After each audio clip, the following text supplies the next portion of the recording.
It was finally happening. My boyfriend, Alex, was meeting my dad for the first time. I'd warned Alex about Dad's sense of humor, a deadly combination of sarcasm and suspicion.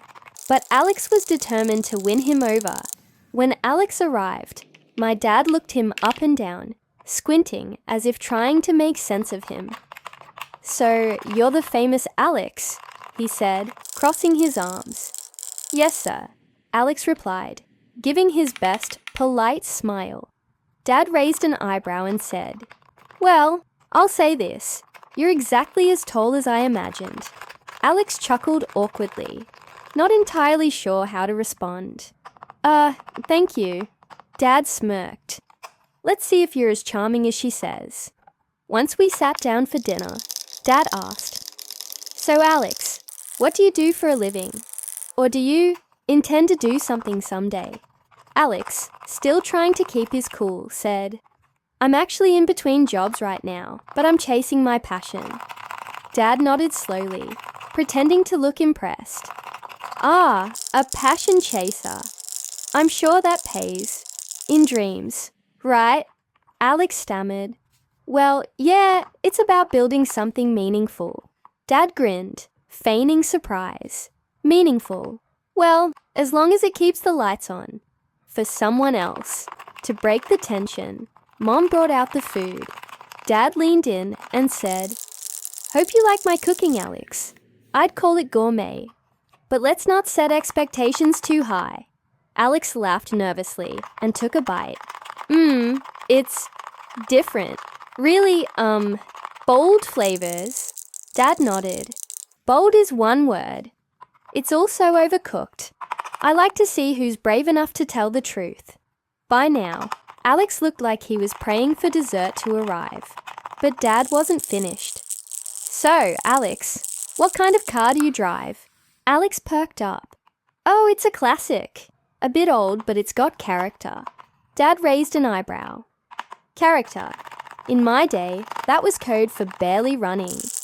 He smirked and added, "But hey, maybe it's as reliable as that career plan of yours." Alex took a deep breath and tried to laugh it off. But just as he was relaxing, Dad hit him with one last question. "Tell me, what are your intentions with my daughter?" Alex, visibly sweating, managed, "To make her happy, sir." Dad paused, then cracked a smile. "Good answer. Though between you and me, you're going to have to do a lot better than that pasta review." As we left, Alex shook Dad's hand and said, "Thank you for dinner, Mr. Smith." Dad patted him on the shoulder and whispered, "Anytime, son. Just remember, I'm always here to help, or to judge, whichever works." Once we were outside, Alex turned to me, wide-eyed. "Your dad hates me." I laughed. "No, that's just his way of saying he's warmed up to you. Welcome to the family." Sarcasm included.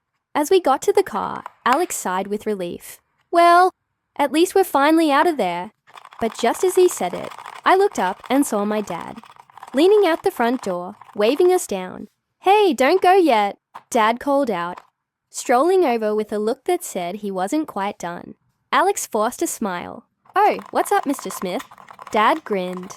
"Oh, I just remembered you two were going to a movie." He looked at Alex's car, rusty, squeaky, and probably one pothole away from falling apart. "Just wanted to say, if you want her to actually make it there, I could lend you my dependable car." Alex tried to laugh it off. "No thanks. She's tougher than she looks." Dad snorted. "Well, at least one of you is." He patted the car's roof. "Just saying, if this thing breaks down, remember that every mile you push it is character building." Alex nodded, but Dad leaned closer, as if sharing a secret. "And if you get stranded, there's a great diner about 5 miles down Route 10. It's where all the stranded people end up." "Thanks," Alex said, gripping the steering wheel like his life depended on it. "Oh, and one more thing." Dad leaned in with a wink. "The movie better be good, because I'll be quizzing you about it when you get back." Plot, character arcs, the whole deal. Alex gulped. We'll try to remember every detail." Dad smiled. "You better. I'd hate to think my daughter was wasting her time on a guy who can't remember the difference between a protagonist and a plot twist." Finally, he stepped back, giving Alex a pat on the back. "All right, drive safe. Or at least, drive." As we pulled away, I could see Dad in the rearview mirror, shaking his head with a grin. "And Alex," he whispered, "next time we're going somewhere dad-proof."